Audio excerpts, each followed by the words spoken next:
వచ్చిన తర్వాత ప్రమాణ స్వీకారం చేసిన తర్వాత 20,000 ఇవ్వాలిగా. ఎందుకు ఎగ్గొట్టావు? పేరు బ్రహ్మాండంగా మార్చావు. 20,000 ఎగ్గొట్టి మొన్న వేస్తానంటున్నాడు 5,000, మళ్ళీ 7,000 ఏదో ఇన్స్టాల్మెంట్ గా వేస్తానంటున్నాడు. 1 సంవత్సరం ఎగ్గొట్టినందుకు చంద్రబాబు నువ్వు మోసగాడివి, చంద్రబాబు నువ్వు 420వి అని అంటే తప్పేంటి? అంతేకాదు, ఇది చూసి అమ్మ ఒడి పేరు మార్చాడు, తల్లికి వందనం పేర్లు మాత్రం బ్రహ్మాండంగా మార్చాడు. తల్లికి మనం అమ్మ ఒడి 10 సంవత్సరం ఇచ్చాంగా, తల్లికి వందనం మొదటి సంవత్సరం ఎందుకు ఎగ్గొట్టేశా? 15,000 రూపాయలు 2 పిల్లలకి, 3 పిల్లలకి, 4 పిల్లలకి, ఎంతమంది అంటే అంతమందికి ఇస్తాన్నావుగా. ఎందుకు ఎగ్గొట్టావు? ఎగ్గొట్టావు అంటే మోసగాడివా కాదా అని అడుగుతా ఉన్నాం. పేర్లు మాత్రం బ్రహ్మాండంగా మార్చావు, పథకాలు మాత్రం మొదటి సంవత్సరం ఎగ్గొట్టేశావు.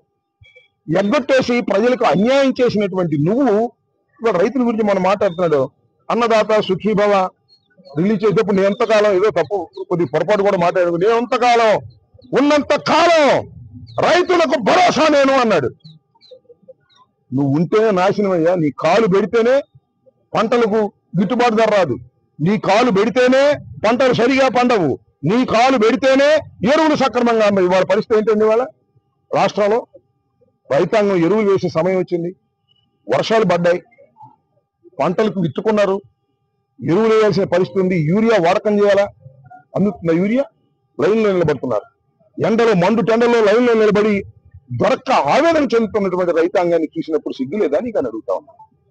అదేమంటే సింగపూర్ వెళ్ళంట రైతులను గాలి కొదిలేశాడు, సింగపూర్ వెళ్ళి అమరావతి కడతానంట, అక్కడ చీబొమ్మన్నారు, తిరిగి టపాలు తిరిగి వచ్చాడు. రైతుల ఇతిబాధలు తెలుసుకోలేనటువంటి ముఖ్యమంత్రి నువ్వు ఒక ముఖ్యమంత్రివా? నీకు 14 సంవత్సరాల అనుభవం ఉంటే మాత్రం ఏమి లాభం? నేను రేపలు వెళ్ళా, వడుకుటి అశోక్ బాబు వేమూరు నియోజకవర్గానికి చెందినటువంటి నాయకుడు నిరాహార దీక్ష చేస్తున్నాడు.